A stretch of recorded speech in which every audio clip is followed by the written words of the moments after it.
morning, afternoon, evening, or night, whatever time it is by you. I hope you're having a great day. I would like to explore a question, right? And the question is this common card any good? And this common card that's currently in question that we're talking about is the Portent Tracker.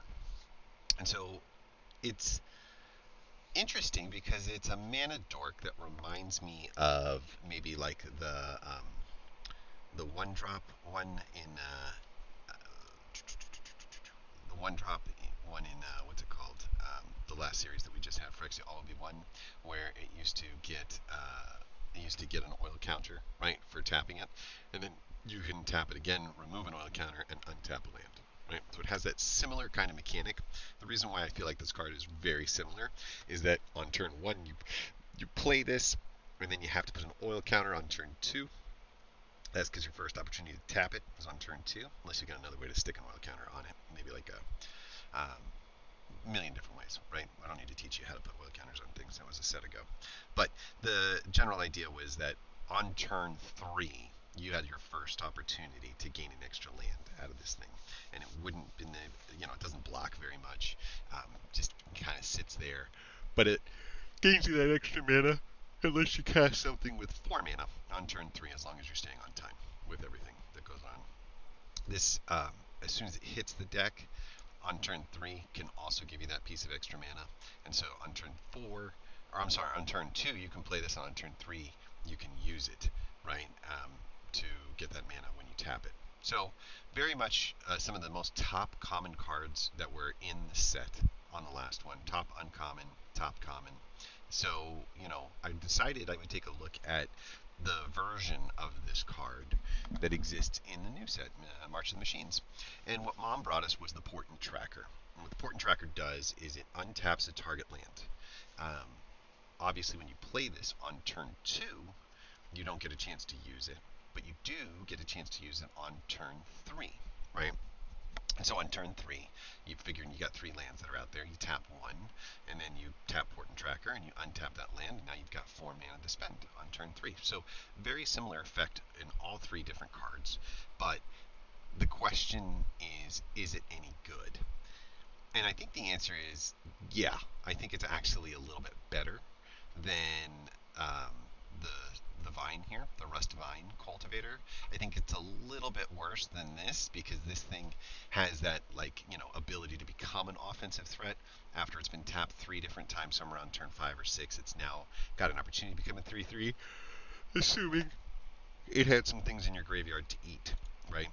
This doesn't do anything like that, but it has a second ability, and the second ability is to tap it again, but now you get to lower a defense counter from a target battle that an opponent protects. Remember, if an opponent is protecting a battle, it's a battle that you cast, right? So here we've got the Invasion of Ixalan. I only have 1 copy of this so far because, I'm a pleb. I'm not like these streamers that you see that have endless amounts of gems and wild cards and been doing this for years. I've only been doing this for a few months. But what I can tell you is this Invasion of Ixalan is really pretty solid. It lets you pick out of the top 5 cards any permanent.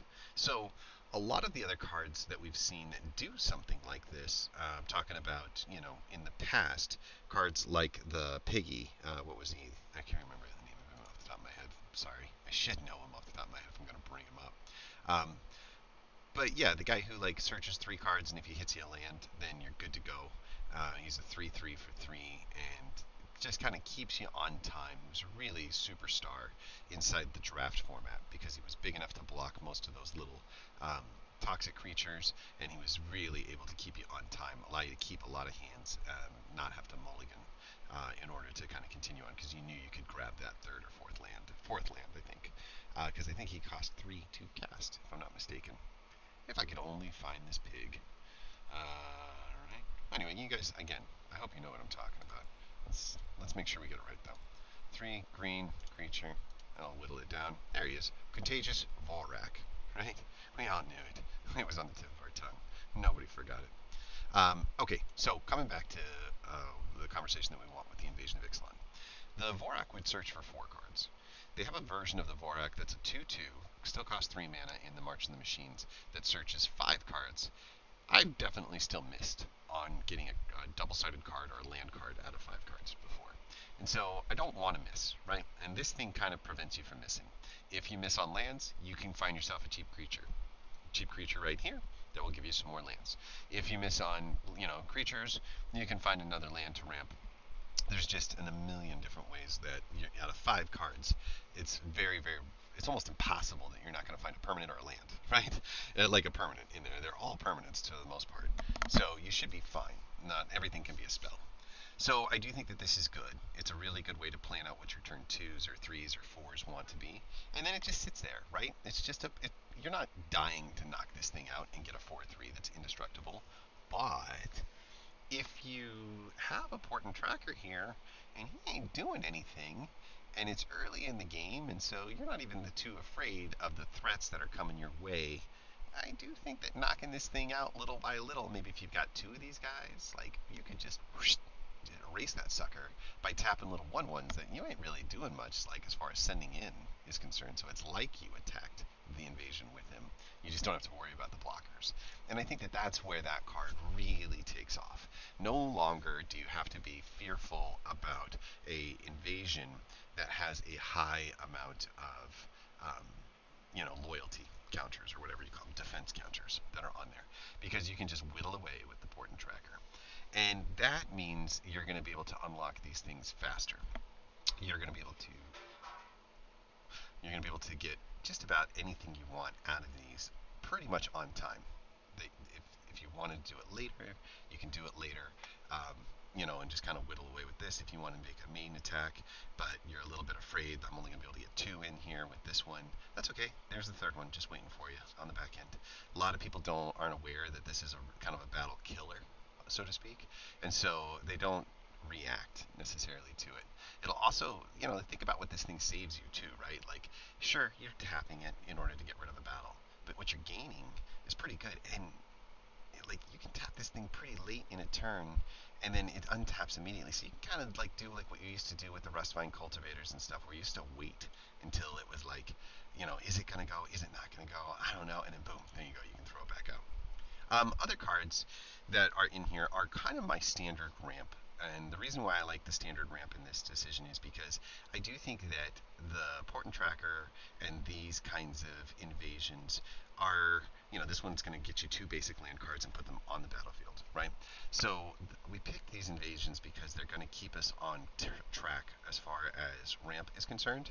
And what I found is I actually like it a lot more because I'm also affecting the board, right? Putting an invasion out there has got him thinking, oh, he's going to flip that. That's a 4/3. I might want to wait back and hold back. I don't want to necessarily attack. Just the existence of an invasion is enough sometimes to buy yourself off. Almost like how a planeswalker can kind of keep somebody from going ape and continuing to attack you. Like a planeswalker is this other target that they're wary of, and so they're thinking a little bit more defensively just by the fact that it shows up. So that's why I think a 2-mana invasion is an incredibly good add. And then we're not casting this on like turn 3. We're casting this on like turn 4, 5, if we can. So this is really a card that kind of sits over here. So we needed something in the first 2 turns to start affecting the board and to start slowing down the opponent. Gaining 3 life on this is certainly something that can be done, but gaining the ability to whittle away at a invasion, I know a lot of people will see this thing come up, then they'll see you draw like a land out of it and go, oh, phew, no big deal. And then, you use your Portent Tracker to whittle it down from 4 down to 2, and you're like, wait a minute. I'm going to get a 4/3 with Trample that's coming after me, and it can have Indestructible as long as they had, anything that was cast during that turn, any spell is going to give this thing Indestructible. Yeah, that's going to be a threat. I'm going to hold back. I'm going to wait. I'm not going to send anything in, or I'm going to hold back 1 guy to try to prevent that from happening. Again, Portent Tracker just over there doesn't matter. You're not going to lose him for whittling away. And Invasion doing exactly what it's supposed to do. Slow down during the first 2 or 3 turns the amount of damage that you're going to take. Hopefully you take a lot less. Jewel Thief is just so solid, so good. I really don't like Gwynna Eyes of Gaia in this deck. And the reason is we just don't have creatures, right? I am not looking to get my Ancient Imperiosaurs out with the mana from the Gwenna. Because every time I'm using the mana from her, that's 2 mana, that's 2 creatures that I'm not convoking, and that's 4 +1/+1 counters that's not showing up on my Imperiosaur. And trust me, you need this thing to be 10 plus, right? Like you need it to have that kind of extra oomph so that there's very, very little chance that they're going to have something big enough to stop that from coming, right? 12 is the ideal number. Anything above 12 is gravy. 10 is kind of like my minimum number. So you need to convoke 2 different creatures to make that happen. This will definitely be 1, and it's possible that this is already flipped for 2. But a lot of times I'm doing the Jewel Thief or I'm doing Gwenna as my second one to make the Imperiosaur come out on turn 5, right? As an example. It's okay. I think that this thing isn't going to be an immediate game winner the way Nissa can be an immediate game winner, where they just fold because they know it's coming, kind of deal. But it is enough to slow them down. Other cards that I think are really good at creating a bit of some board presence here is Glissa. You know, we used Awake in the Woods to create all those little bodies, and the reason why the bodies were so good wasn't just because they were now mana. And by the way, one more thing to point out, Ancient Imperiosaur, you want to click on your little mana dorks, and then it'll give you the choice. Do you trying to convoke this thing, or are you trying to use it as mana? You always want to convoke it. It's the same tap either way, but the difference is you're going to get the +2s or you're not. So I made the mistake of casting this thing and stared at it, seeing 3 of my little guys go, and he didn't get any of the +2s, and recognizing, oh, you have to click on him, and that's how you convoke. So if you're convoking with Awake in the Woods, little word of warning there. There's a pitfall to be had. But Glissa has this other ability. The new Glissa comes in and can incubate twice, whether she attacks or not, right? And so you're going to have mana, right? Don't forget, you got the mana. So getting Glissa out, maybe Gwenna helps get Glissa out because she can get you that different color mana, right? Add 2 mana in any combination of colors. Big thing right there. In order to make sure that Glissa hits the board. I threw some black in here, but I could live without some of these slow lands, to be honest. And then we could throw in like a Glissa. I don't mind having 1 in my hand, and it's not the end of the world to have 2, because we're not trying to use all of the mana every turn most of the time. But for the first 4 turns, we are. And so that's why a Gwenna turning into a Glissa on maybe turn 4 would be just a really sweet start. Then she makes 2 incubate tokens, and then you can make another 2, or you can flip her over here. You'll flip those tokens, and then use the Nissa and turn them all into plus whatevers, and they just become trampling plus whatevers, ready to attack. So Glissa is a girl who's like getting 3 bodies for the price of 1, and Gwenna makes that possible here on turn 4. So believe it or not, she's actually a go wide ramp card. She's not the Glissa of old with her Death Touch. I do think that giving her First Strike and Death Touch on the Phyrexians too make them threats, even if you're not looking at going wide with Nissa, right? You can still attack in with those little 2 incubators that you got on the first turn, and you can still turn those things into just absolute missiles for 4 extra mana. You should have 4 extra mana here on turn 5, and then Glissa can just give them that Death Touch First Strike. Now, it makes these old Glissas seem quaint, like, oh, how cute, you're a little 3/3 with Death Touch and First Strike. I bet you're tough to deal with. Not as tough as 2 of those coming your way, or actually 3, because you're giving her Phyrexian, right? She's a Phyrexian, you're giving her that same kind of thing. These invasions did not make any Phyrexians. I did try to think about seeing if there were other Phyrexians that I wanted to add to the deck, and there probably exist. I'll get there. But for right now, I'm going to go with the green that I've got, and I'm going to go with the ramp shell that I'm used to using. So I'd love to have 1 or 2 more Glissas. I probably would consider getting rid of this invasion, but this invasion allows me to cast an Imperiosaur for 6 or a Glissa or a Nissa, simply by looking at, what do I think, what's in my graveyard that I need to do. Also, at the beginning of your upkeep, with this invasion, you get to take any permanent from your hand and move it right onto the battlefield. So that gives you a reason to want to flip this battle on a pretty aggressive stand. And if we're trying to do a really aggressive flip, you're going to need something with trample. You're going to need something that gives trample to wherever you want it to go. Or you're going to want a removal spell that it can be used on a battle. Any of these cards here, their whole job, with the exception of Gwenna getting Glissa out, these guys' whole job is to pull out this invasion, or this invasion, or this invasion. So there is definitely a reason for the madness. You know, Jewel Thief gets out, not big enough to remove, already got its treasure token on the mark, so not always something that gets taken out. Really easy to get a Jewel Thief with a tandem takedown to flip an invasion. Like, real solid kind of play. But Doomscar can make that happen even without the tandem takedown. Doomscar can go. He's going to be a nice blocker on the way back with a 4 toughness, going to be able to trade into some pretty big stuff. And for one turn, he's going to gift the +1, making this a 4/4 trampler, making it pretty hard to not flip an invasion. Hopefully you can whittle away at these guys if you do end up getting blocked or they try to chump block you kind of deal. And there you go. That's the deck. We are running a little bit extra land, 25 lands. One time I had 27 lands in this, but with the additional draw feature that exists in the invasions, and with Beseiju, and with the ability to play the extra land, I haven't found any need to get more land. I probably would go down to 24 if I had a second Glissa, and I might even consider cutting like a Doomscar Warrior or a Jewel Thief to go down to like 23. 7 bombs is just enough. It's like maybe 1 bomb too light, but it's pretty rare that you're going to get to like, turn 6 or turn 7 and not have drawn one of these. That ends up being like a quarter of your deck, and this is a little bit more than 10% of our deck over here, so we're a little off on the equation, but we should get an opportunity. And don't forget, we do have some very selected drawing capability in some of the other aspects of the deck as well, so that would really help if our bombs just aren't showing up. So I played with this. I just played 2 or 3 games, and I had a great game where I was able to cast a Nissa with 4 attackers on turn 5 because I had 3 Portent trackers. And so turn 2 I threw 1, turn 3 I was able to use the 3 mana to spend with the 1 and get the other 2 out there. And so I ended up with quite a few. In fact, I'll tell you what, we can do this. That's fine. There we go. Now we're at 24 lands, and now we've got all 4 Portent trackers.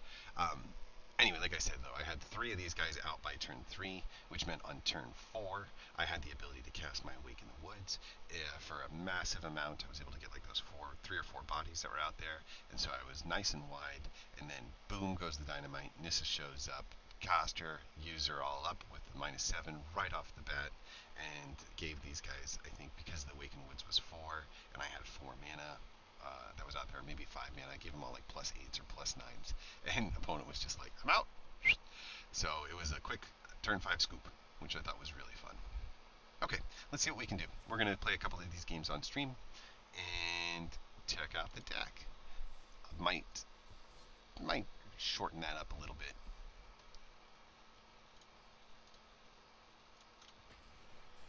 But we're not going into ranked with this just yet, although I don't think we're far off from being able to use this in ranked. We could jump into the ladder. We're only at gold right now, but we could do it.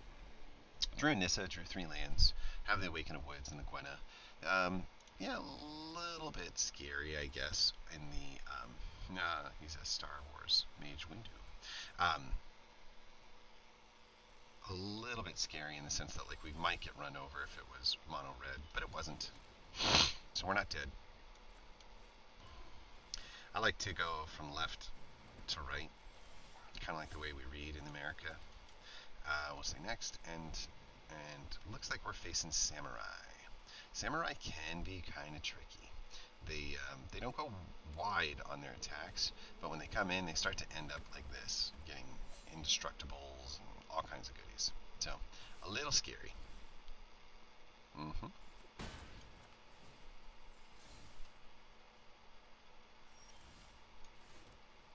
Alright, that would be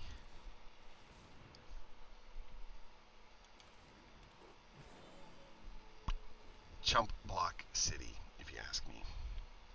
Arizona's going to come in, we'll chump block, they'll get the life, go away. Beseiju will come down. Isn't that the one that gives him 2 extra turns? Oh, that's rough. That's rough. Gotta get rid of that.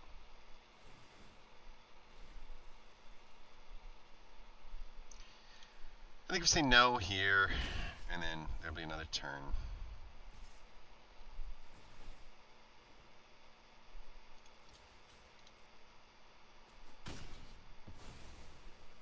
Yeah, we're gonna have to jump block, unfortunately. Considering that we still have a land over here, I think we need the 2 extra bodies to jump block out.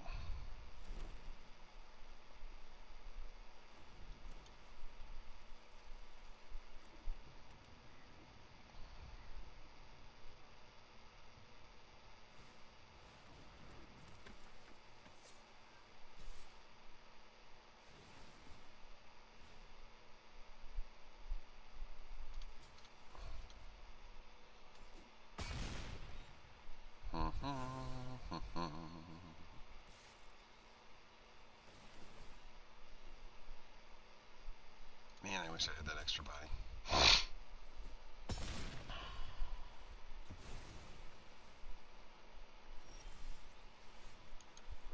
Okay, so we have a total of 5 mana, and we have 2 more creatures that we could cast over here to try to make that happen. The other option would be to put out the Nissa, take the damage, but then have something that makes it a little bit harder for them to do it. So we only have 5 mana, so we're going to take 4 damage here. But at least it'll be a 3/3 body. I guess we could have done it that way too.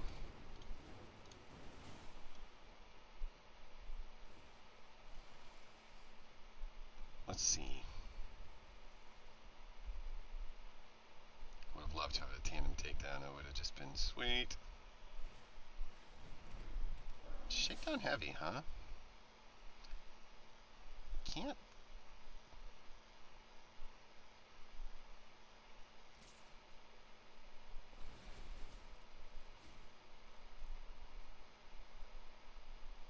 I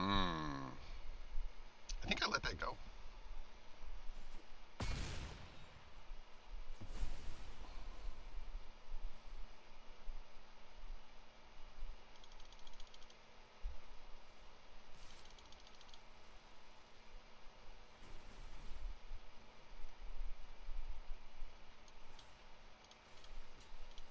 There you go.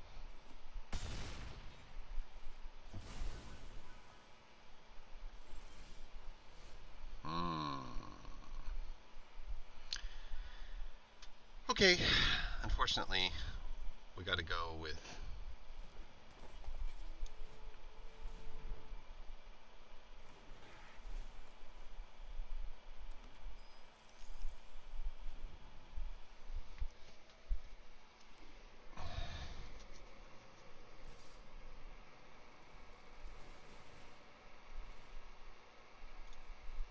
it's fine.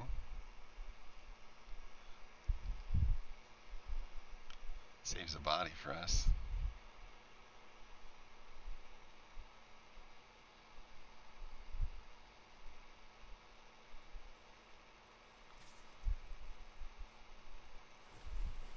Yeah, that's fine. Take it again. I like it.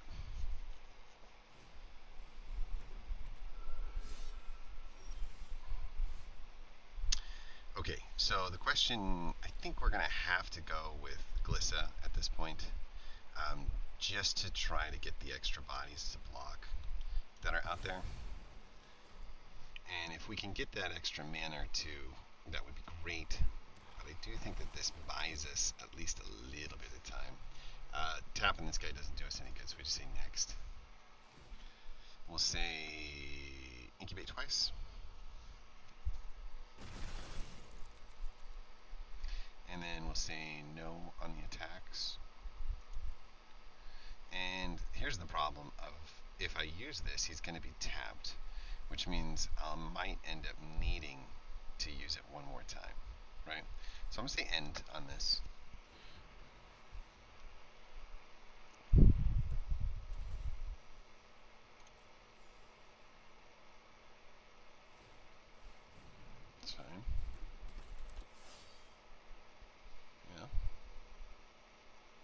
everything but trample, huh?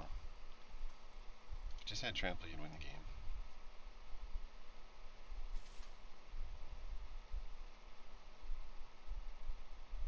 Hmm.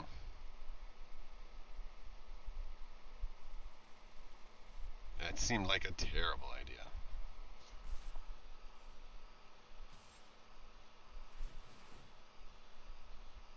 Resolve? Resolve? Take it.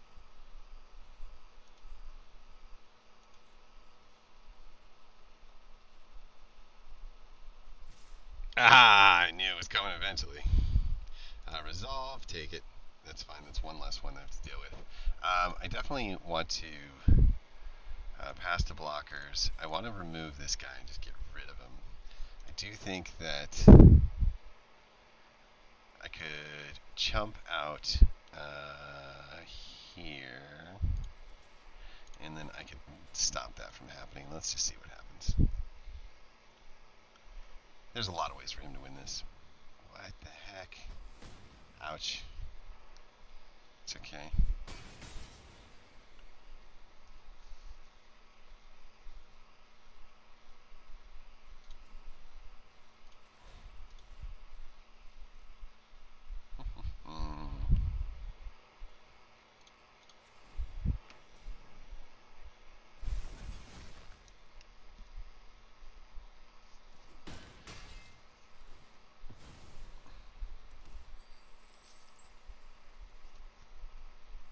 Boy, we really kind of got messed up on our land.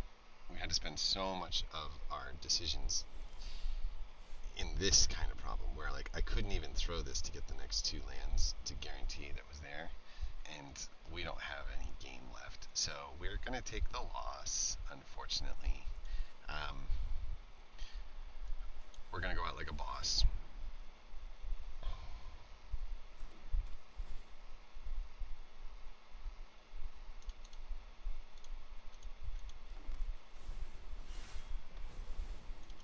Yeah, I'm just gonna concede. Yeah, we just couldn't get off the ground. No removal spell, didn't get land drawn in the right way, a bunch of sagas that we didn't have the ability to slow down. It's just kind of, you know, Samurai can work. They're a little bit of a glass jaw. You know, if we would have taken out the one guy who was giving him double tax each turn, I think it's probably worth noting that we survived 8 or 9 rounds when they were getting twice as many attacks and we weren't getting a single one because we had to stay back and double block. I guess it's a little bit of a testament to the strength of the deck to survive like that. This could be rough. We only have 2 lands. I don't see. I'm going to keep it as a test for our Portent tracker. But this is 2 hands in a row where we did drop the land count by quite a bit, and it has bitten us bad. Like, so bad. Uh-oh. Off to a bad start. I just can't draw the land.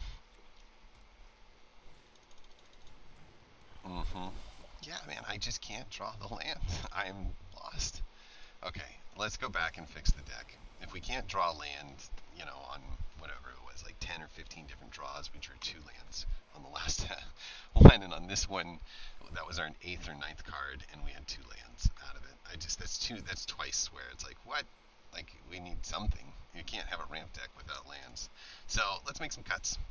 I guess we will take you out of here, and we will just bring you up to, and that should get us back to 26, and I think that's enough. I didn't plan on sitting there watching us stall on land draws again. That was just crazy. Didn't take much though. That's what I've noticed too about, maybe it's the shuffler or maybe it's just statistics. You get one land off and like it's like, nah, just kidding. You got no lands. It's like, what? I'm 1 land out. Here we go. 4 lands on this one, right? Like, we put 2 lands in the deck, so 2 out of 60 means 4 on your opening hand. I'm like, wow, okay. You say so.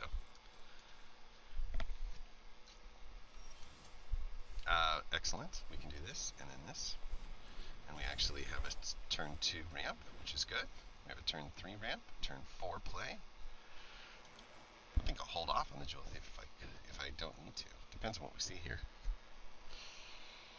What's up, Sage? Also a Magi. Oh, everybody's a Magi here. So only Magi's play in the world of Magic. Don't get sweeter than that. Come on out, boys. Next 2 land draws are guaranteed. And what a difference 2 lands in the hand make, right? Now we're good to guarantee 6 lands by turn 5. We didn't have a hope at 6 lands by turn 14 on the other one. Like, have you ever wondered what was the difference? That's the difference. All right. We are ramped up. That's 7 total on there. And so we can literally win on the next turn. Or not. Wow. Wow. Didn't I have a creatures that get an additional? I was like, what? That's not a +2. But yeah, you see it now. I see it now. Okay, I think we do a big fat Awake in the Woods for 4. Yeah, we'll just do it for 4. And that'll put us right back on track. So, you got another one?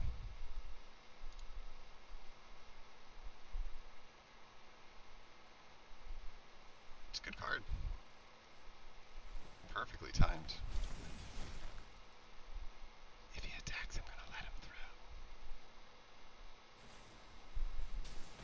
through. A poison counter! No! I've been poisoned. Okay, so Nissa comes down on next turn. Gives +6. We're not going to use any of this mana because that's our 7th mana right there. So 6, 7, 8, 9. So everyone's getting +9 and trample and going right on in.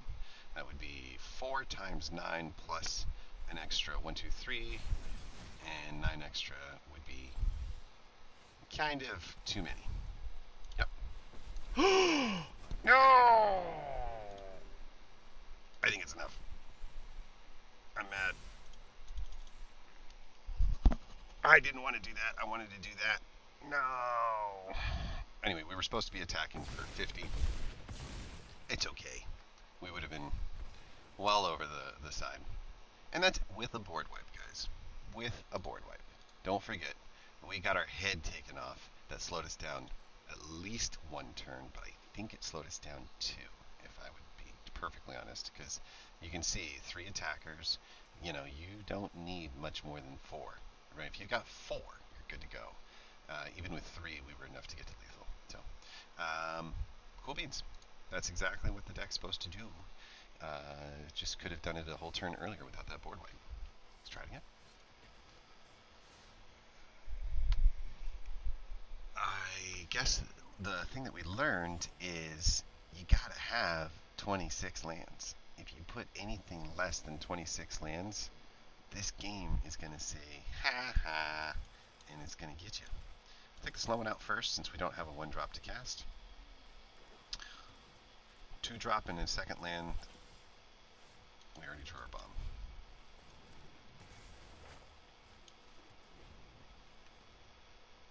One of the things I like about when this deck wins like that too is it's like, that was our first attack. Right? So like, you don't, you know, this guy will get up to having Death Touch, and it's like, oh no, Death Touch, but it's okay. Sure.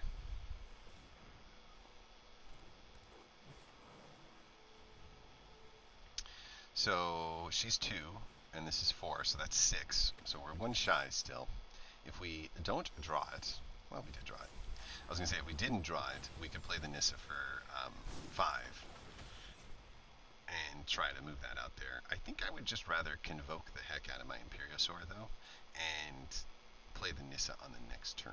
So that's what we'll do. We'll go up here. We'll do this and go. See how you can choose between either one? We're going to choose Convoke, and then we're going to choose Convoke.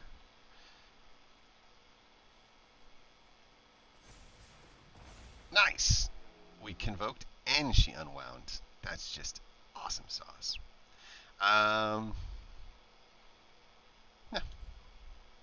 rather keep her for the Nissa. We have 2 Nissas now, right? Death touch. Death touch. Yeah. Let's do it again. That's probably good. That's a pretty good deal. Okay, Gwenna is earning her way back into my heart. Don't want to lose the Imperiosaur, but kind of have an extra one. I don't know. Why not, right? Let's go. We'll definitely lose the Imperiosaur to the Evolved Sleeper, but still get 7 damage across the line, and then we'll probably lose Gwenna, right? Oh no, he's gonna let 9 damage get across the line. Ooh, that was not what I expected, and I'm okay with this because we already have lethal at this point. My man likes him. Wow. Alright, so 4, 5. So this is 5. So I do think that we're going to cost ourselves some life here on this. I don't think I've got the ability to do that, right? What could you do? Oh, yeah. We'll just do that. Yeah. And attack. What do you think? Flip it? Yeah. He can try to block it with his Writhing Necromass, but we'll still have enough to flip. And when it flips, we can put the Imperiosaur back out.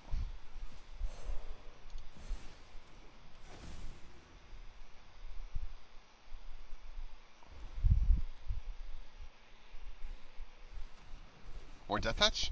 Oh, you're not Death Touch. What are you? I was having fun. Sure. Let's go with you. Will you come out? This is an experiment, okay? Normally I would just put this out. That's the right play, but we're going to try this. She comes out on full. That's pretty cool, right? I definitely am just going to use this to... Hold on. What do you got? Are you an enchantment? No, neither of you guys are artifacts or enchantments. So we're going to take 11, which means that we have to have lethal on the next turn. I think I'd rather have the body out there. I could throw Gwenna, and then I could throw the Jewel Thief, and then I could make a body on there too. So I think that that's the plan, right? So we make a body, and then we throw Gwenna out there. And then, oh, that's right, I can't tap her, unfortunately. So we'll just say no attacks for right now. And got to be thinking, if I'm not attacking for lethal, I'm going to die. You can see everything. Like, you know these cards already came out.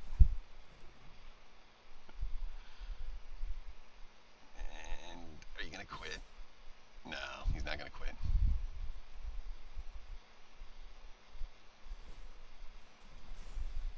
$12, $13, $14, $15. So close. Sure.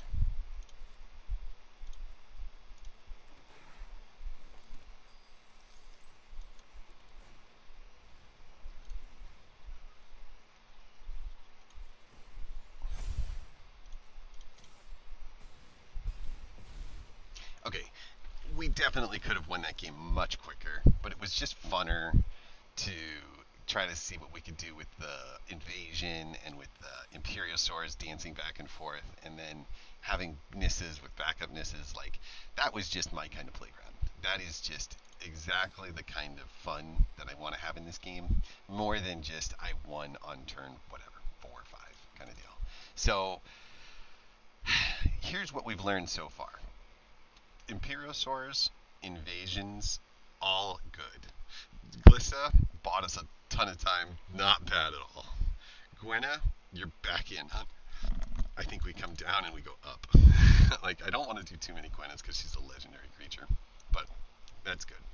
26 lands, like minimum.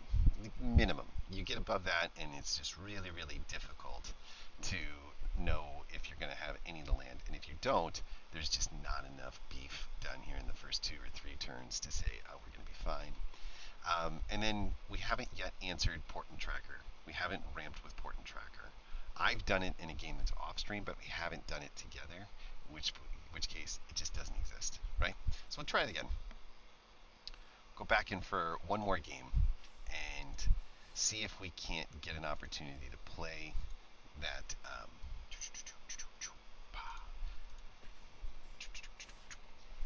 See if we can't get a chance to play the Portent Tracker. I call this thing the Rampvasion because it is a ramp and there are invasions at turn 2, turn 3, and turn 5. And so the thought was that in the worst situation, opponent would see invasion, like just too many invasions. We're fine here because of the fact that we can play this, and if we don't get the land on by turn 3, we can play this. So already seeing some invasion power happening. This will actually go out. Alright, so 1. Also good, especially for here. Gives us the black mana that we need to put Glissa out. And as it stands right now, I kind of see my play lines looking like Azusa's Many Journeys, extra land, Forest coming down next. Right now, I don't see any need to do this. Probably go with Gwena. After Gwena, we'll throw Glissa. After Glissa, we'll do Wake in the Woods or Invasion, depending on what we're seeing. Nothing scary here. Evolving Adaptive does become one heck of a creature down the road. If we had another land, I would throw a second Azusa's, but since we don't, do this. And isn't it toughness? No, it's power Spire Greater. So we won't get the untap, unfortunately. Yep. Oh, my adaptives! They're so adapting! Oh my gosh, what are you gonna do?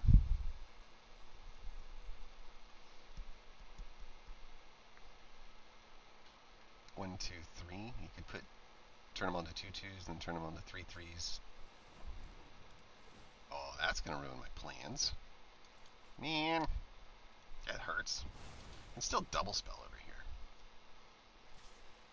Ouch.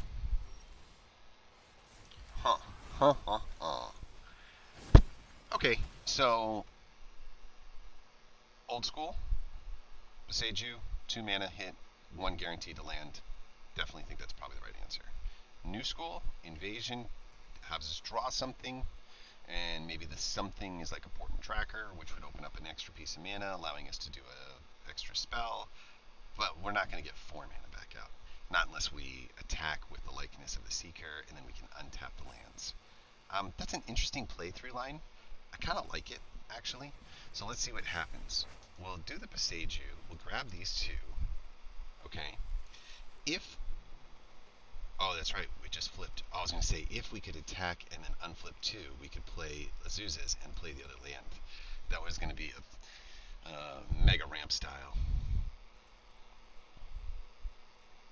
At this point now, we probably want some Awake in the Woods, and then we can throw the invasion to see if we can't find a bomb card.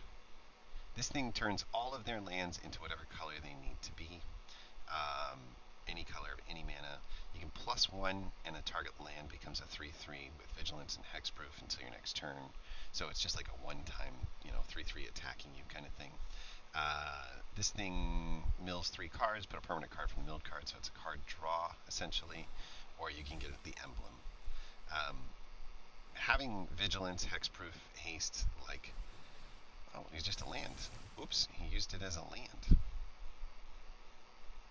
I guess maybe not an oops, maybe he was just trying to get the Evolving Adaptives up. That's probably the right line, to be honest. Okay, we will throw the land. And I do think that we go with Wake in the Woods for 4.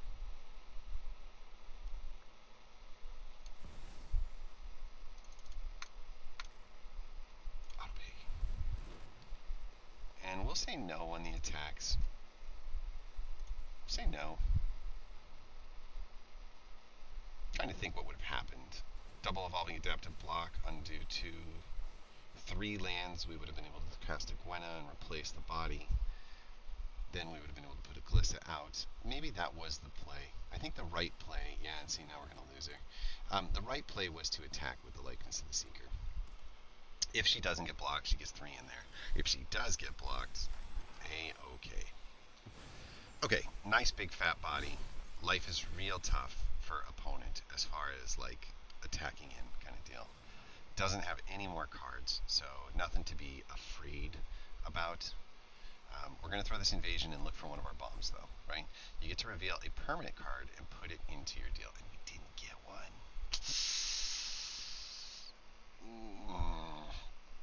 We can't put 2 Gwennas out. I already got 1 in hand, so we're just going to end up with a land. Oof, ouch kabibbles, right? All the mana in all the world. So let's just get some extra health going. And a future body.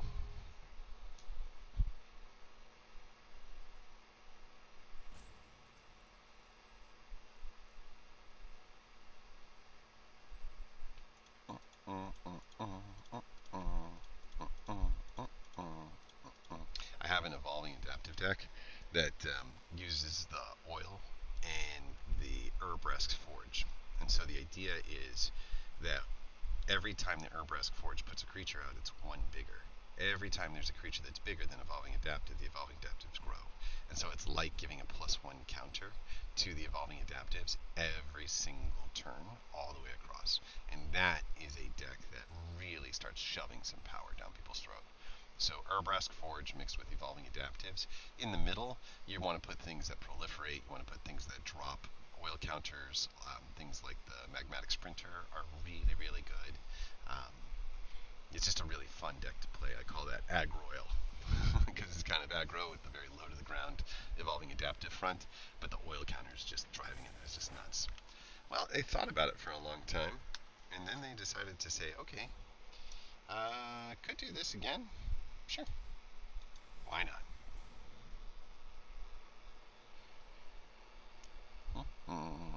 We can throw Glissa out on the next turn because of Gwenna. Did it? And we'll get 6 life on the following turn. Say no on the attacks. Just done summoning sickness for our bodies over here. I like that he's still doing stuff.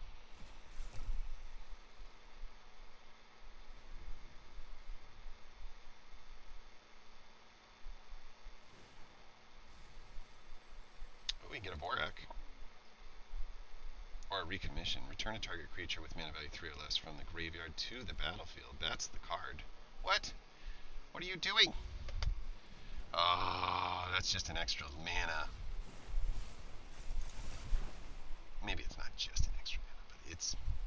If he doesn't take it, he can proliferate them and then turn them into much bigger shots. So, it's not just an extra mana, and I stand corrected. I apologize.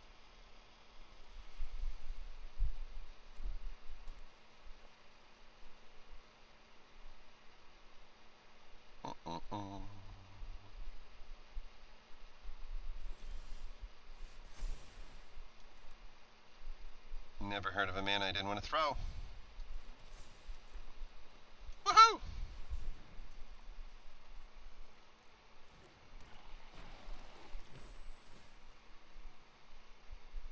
You can just incubate twice, get wide.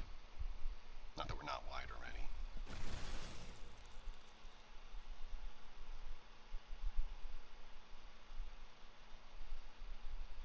I'm trying to think, like, is it worth sending in the Boseiju? Here? Because I'm fine with that trade. If he ends up wanting to lose some evolving adaptives, I feel perfectly fine with that.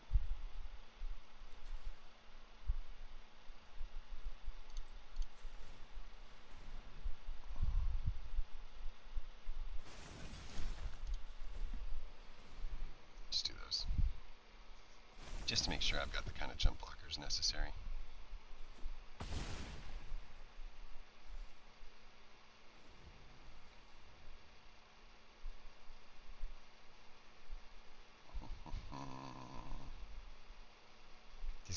First Strike and Death Touch on the next turn. And so I will be sending them and the Branch of Boseiju in, probably just to flip the invasion. If we flip the invasion, this thing gains indestructible each turn. You know, we're just kind of buying time, right? We're just waiting for that Nissa to show up. Unfortunately, we missed on all the bombs. Dude, she just liquefied her entire thing. She can take the Ossification, I think, and then she can cast the Ossification and take the Branch of Boseiju. But if she's smart, I say she, like this is a she. If they're smart, they'll take the Glissa. Let's see which one they take.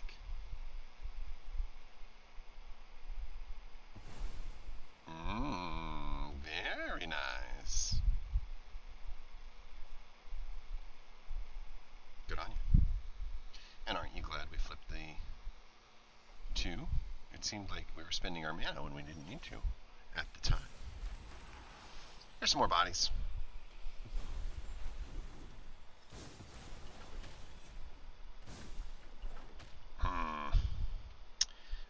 Okay, so let's go next. I'll leave those two guys behind. I think we can just flip this thing now. I don't mind losing Gwenna.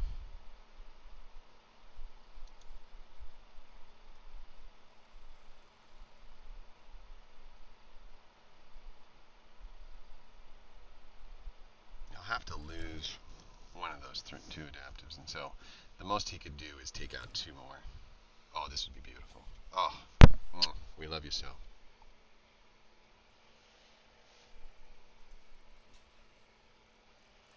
Yeah.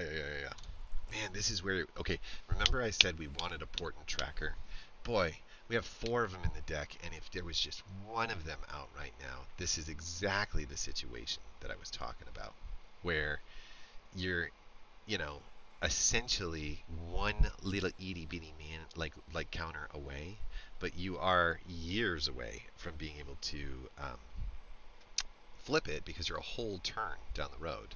Now, in this situation, he'll still have an Armored Scrap Gorger, and it will be a little tougher to deal with on the next turn. But we also have the 2 Likeness of the Seekers now. He's top decking cards. Like, there's just nothing. I don't think that we're in super danger. This is 3 for 1 with the Branch of Boseiju is not recommended.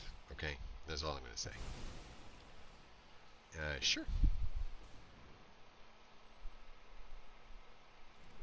Rampage. So we just need 1 blocker now, right? Like that's all we need. We don't have a lot of power in our attacks. Something to consider, right?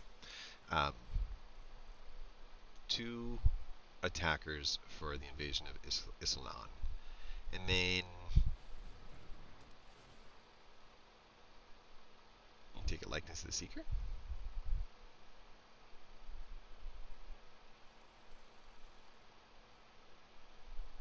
Or maybe he'll take the invasion. That's an interesting choice too. I don't know about that. I don't know about that one.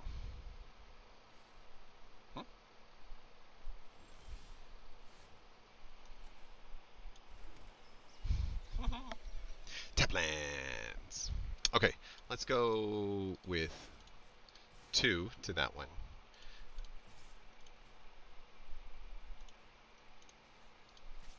2 to that one with 1 extra, just in case. You can double flip. Boy, that looks squirrely, doesn't it?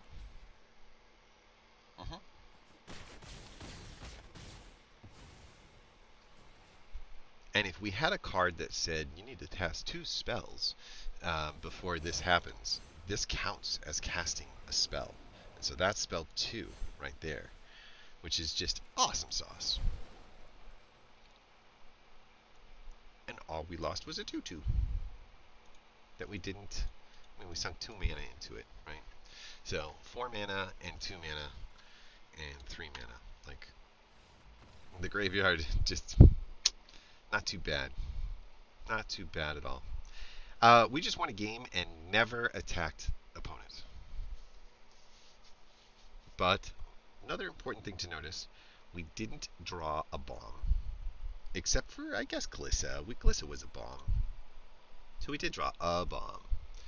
We survived 1, 2, 3, 4 different removal spells along the way. We flipped 2 different invasions. And we got Awaken the Woods out to have some of our mana dorks. So we ramped up to 11, 15 total mana that was available. And yeah, we just kind of basically kept the threat big enough that he couldn't push forward. He didn't attack with any of his evolving adaptives, and he lost these creatures just trying to play defense and create draws along the way. Overall, his deck is not ideal, right? Like, I don't hate it, but I don't see Contagious Vorak being a positive fit here. This is like his only major offense. I thought about putting one of these in my in this deck, but I don't know why I would, because I'm not really trying to ramp up to an Atraxa. So lands that have the ability to be any color don't have much use for me. So yeah, they just didn't. I don't know what this card's good for unless you're trying to play a 5-color deck and using the green ramp strategy to get through the front 4 turns, right? Kind of like I use the same exact type of strategy with red and with the treasure tokens. And the reason why treasure tokens are so good is because they can turn into any color mana, right? Which is what Ren and Realm Breaker is essentially, turning these into treasure tokens that you get to reuse. But the idea is there's just no there's no concern about different colors of mana, even though you're in a ramp deck and you're casting 5-color stuff along the way. So, definitive answer in 1 hour stream here. Is the Portent tracker good? And the definitive answer is yes, it's very good. It's just not going to be good in this stream because we didn't get a chance to cast it. We did lose 1 game of the ones that we played, and the game that we lost was partly because we accepted a 2-mana hand, or we had a 3-mana hand and it just didn't go. Once we fixed the mana situation and added the extra mana back to get us to a 26 that was in there, I think that we figured out that this is awesome. I think that these invasions not being like 4 ofs, right? Because they're not affecting the board where I would want 4 different times to put 2 basic lands out there. But they are big enough that they can kind of go out there and you can see the opponent sacrificed all of his creatures to try to prevent me from flipping a invasion that would have given out a 4/3 or a 4/4. It's like, imagine sacrificing a Glissa to protect a Jewel Thief, right? Like, you wouldn't do it. Would you sacrifice 4 Glissas to get rid of a Jewel Thief? Like, no. And so I don't get it. It's just a weird decision. But these bombs are so nice. These cards right here play out absolutely perfect in the set. And even though we're not really splashing too much black over here, it does seem like Glissa can come out pretty much when we need her, right? We're not trying to put her out as a lone herald by herself, kind of thing. We don't have any protection spells, but I do like the ramp, and I do like the finish. It feels like the finish is so fast and so good. So yeah, Ramp Vasion is the deck. The question was, oh, that's funny, I have a Zapandrel up there. Let's do an invasion. Let's do this one, our mythic invasion. Yeah. The Gwenna, definitely, even though we're not casting a lot of creatures up here at the top, Gwenna wins, okay? She wins when we convoke her, and we still get to untap her and get the +1. And I think just that alone, whenever you cast a creature spell with power 5 or greater, I think just that alone is enough to make the Gwenna convoke untap with the +1 so good with the Imperiosaur. It's like getting 3 +1 counters just by having her on the deck when you cast this. That's essentially what you're getting. It's so good. So good. 2 on Imperiosaur, 1 on Gwenna. She taps and then untaps. You don't even lose anything. Like, there's just oh man, amazing. There is something called a mirror box.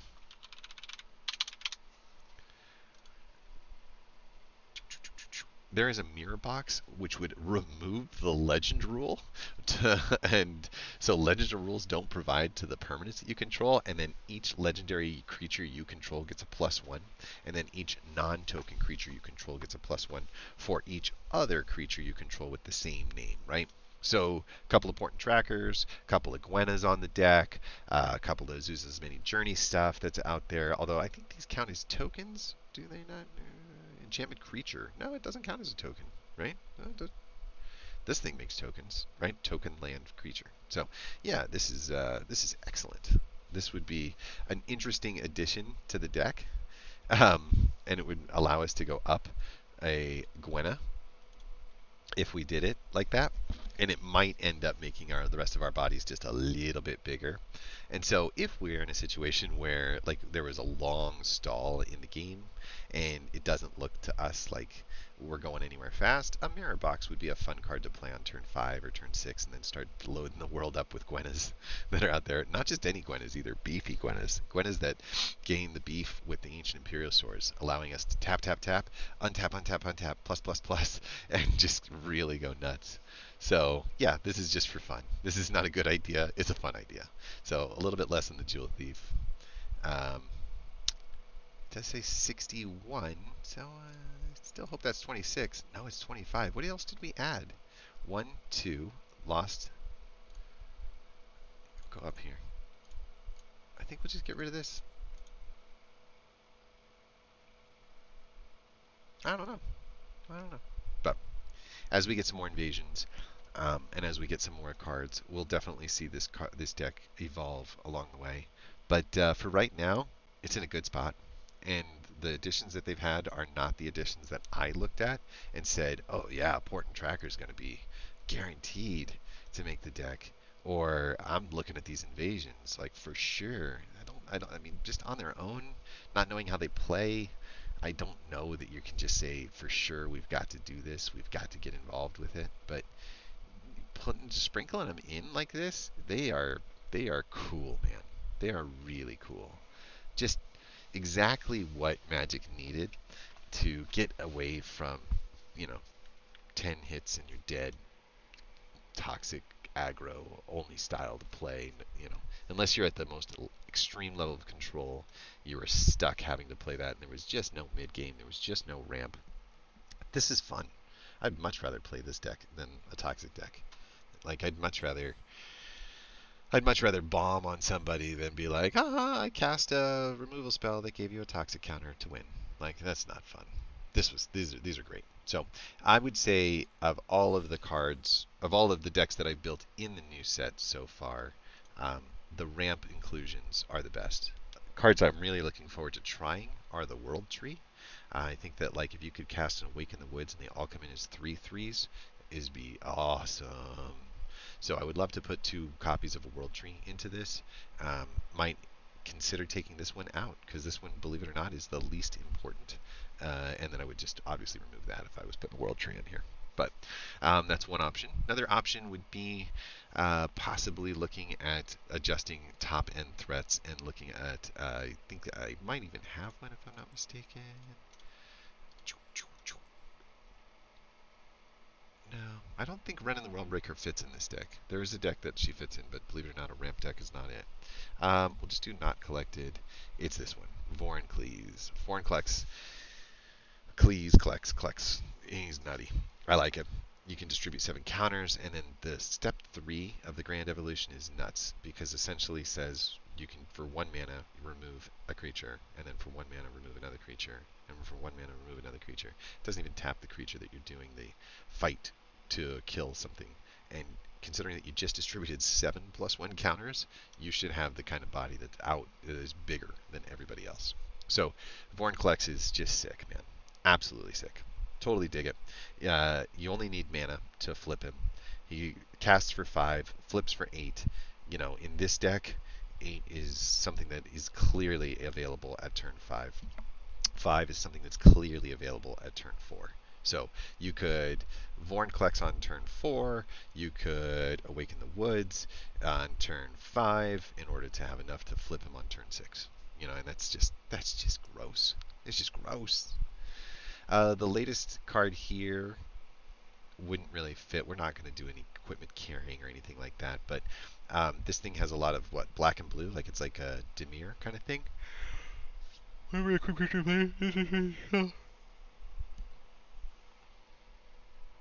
Yeah, so essentially, Demir control, not a worry for you. Kind of cool. All right, I'm in the stream right now, but thanks for watching. If you did, I'll turn this into a much shorter, condensed version later, and we'll keep asking the question: is it any good? Portent Tracker? I wish we got the chance to see more of it, but trust me when I say it made the fastest Nissa I've ever played happen. Right? A turn 5 Nissa with 4 attackers hitting for 60. You guys did get a chance to see a Nissa swing with like 3 or 4 attackers and swing for 50. Could have swung for 10 extra too. You also got a chance to see Glissa do her job as far as like holding things off, and then we had a lot of fun with the Imperiosaurs mixed in with these invasions against the Death Touch guy, where we just kept running over their Death Touchers and being like, "You got Death Touch? I ain't scared. Let's go!" Like that was a really fun game too. We definitely brought back Gwenna as far as the value is concerned, and we definitely wanted to keep the lands going as much as possible. So, all in all, deck is in a great place. Ramp vision's good.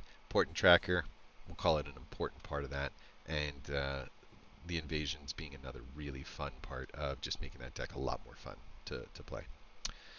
Next card that we're going to look at is this card, the City on Fire. But I got to make a deck for it. This is a draft deck that I got, and I actually drafted this as green-white, and then I went back and looked at the red cards that I pulled and was like, what the heck? I've got this City on Fire and all this other stuff, and I want to try it and see. Now, I don't have the mana smooth because I tried to keep it as close. It's a 60 card deck over here, right? And I only have so many copies because it's a brand new set, and I've done like 6 drafts now or 5 drafts, so I've been able to pull quite a few cards. Got it in. I'll zoom and pro count. Nice. But like I said, I'm kind of making these things into piles as close as I can in order to learn the usage of the cards, in order to answer the questions. Is it any good? If it is, this will be fun. And if it isn't, boy, they're having a hard time matching us. We have a weird deck. We have a City on Fire and 4 mana. As long as we can put a few little bodies out there and maybe burn our way through with the Volcanic Sprites. Okay, I think we keep. We hope to draw something that lets us do something. That's something. Canker Bloom. If he pops Artifact or Enchantment, that doesn't go away, right? So let's do this. Are you an Artifact or Enchantment? No, you're a Fungus. Aha! We did it. Sure.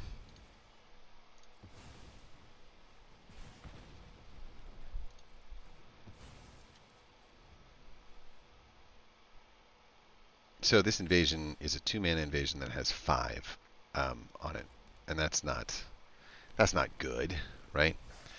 So not a lot of reasons for us to go after flipping it this early in the game. Bloated Contaminator is nice. I do think that we are unable to kill that with our deal, so we'll just auto-pay this. Put that guy out there. Use the Karsus Depth card to block the Bloated Contaminator if he decides to attack. Nope. That's not happening. Why? Why would you do that? That's so weird. I mean, I get it. Like, you're trying to whatever. But that's just weird, right?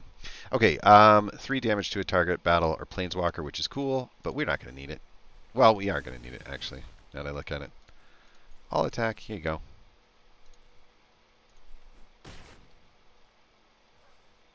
Here you go.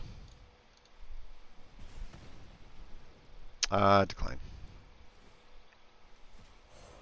Yeah. Nope. Take another hit, and then that's a lot of removal, my friend. No blocks.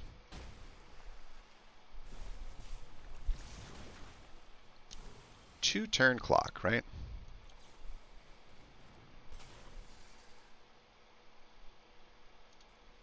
He's got too much removal. Okay.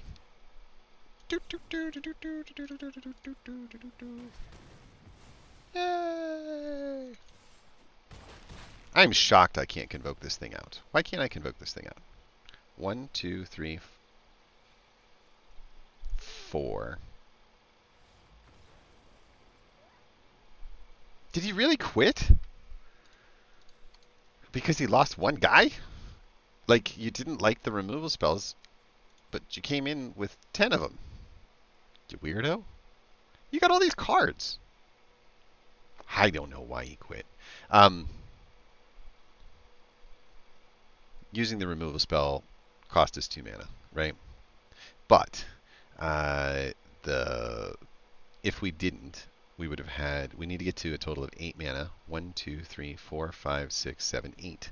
We should have been able to convoke this out instead, and then just attacked in.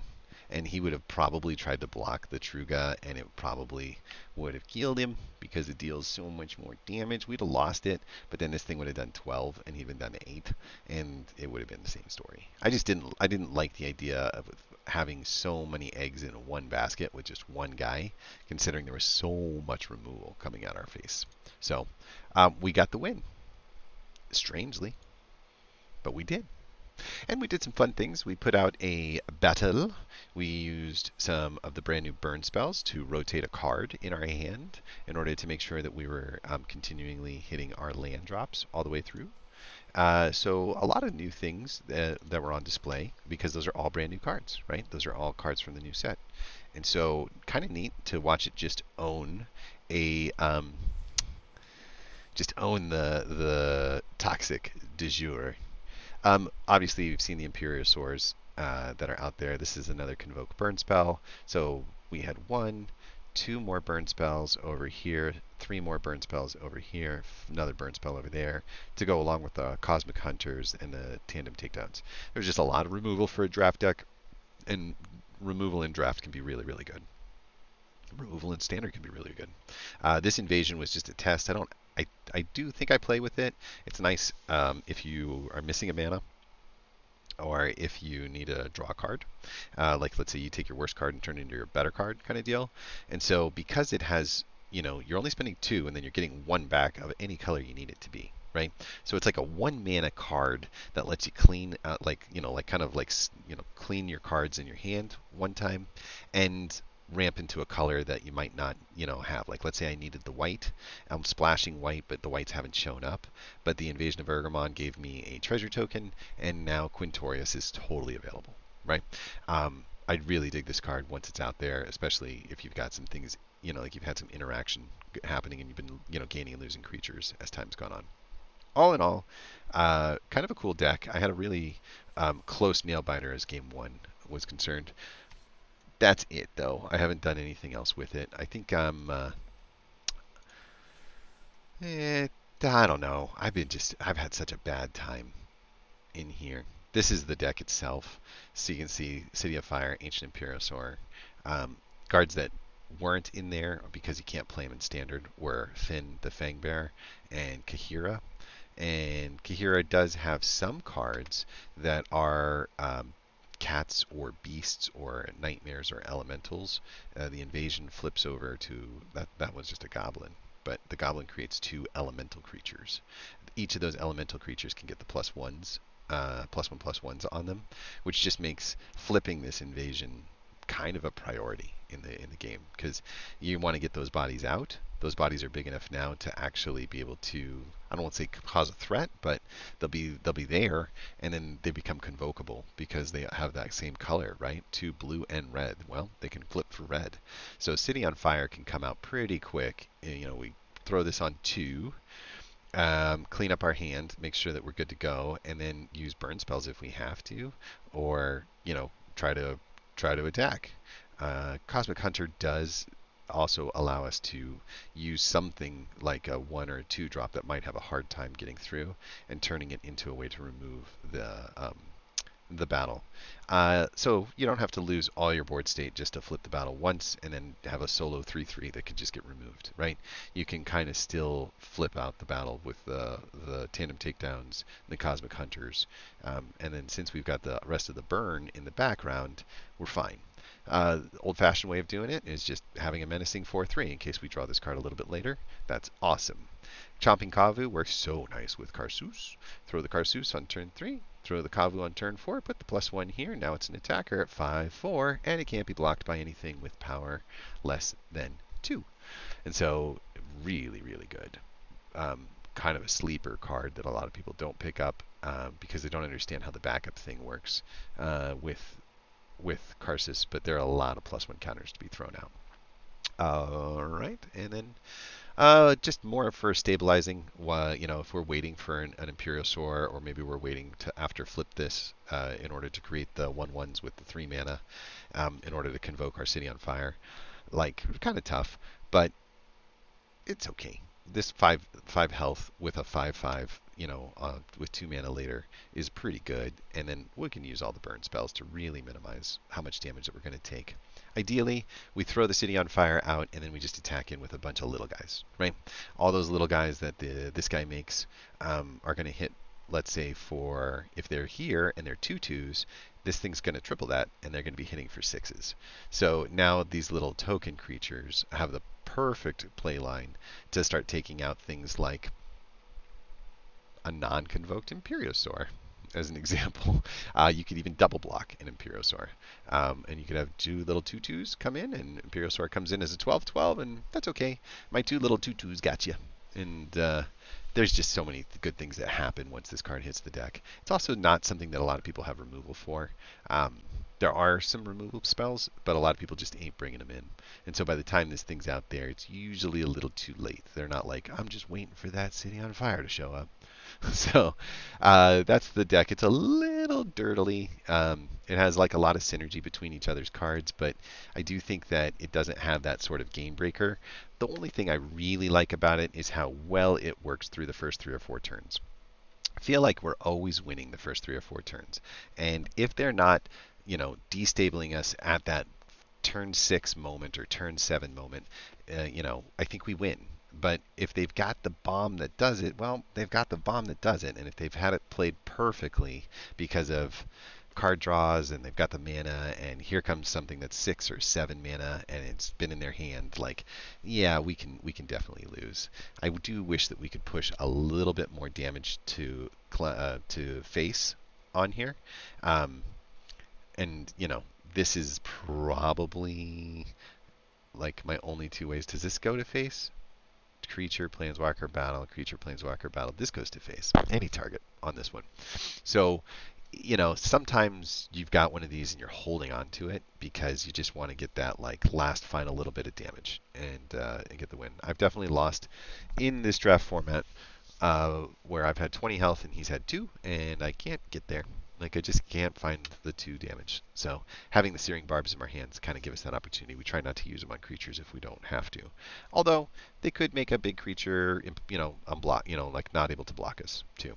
And if that's the case, that's another way to get some damage through. So there are a lot of good ways. There are a lot of play lines to get through this. All in all, really fun deck in the beginning. Really, if you can get one of these convoked out in the mid game, you're going to win. If you're waiting for a later stage game for this to happen, it's not going to happen. You're not going to have enough defense. You're not going to have enough bodies in the middle. There's not enough 5 drops and 6 drops to survive the kind of attacks that you're going to be facing. And so it's going to get real tough. I've cast Imperial Soar before and lost. I've never cast a City on Fire and lost. So that's to give you an idea of what that extra little mana does. It does a lot. Let's hope this card does enough. This one's also a really good blocker and slowing things down too. That's what I got for you today, guys. I do think I will be taking a break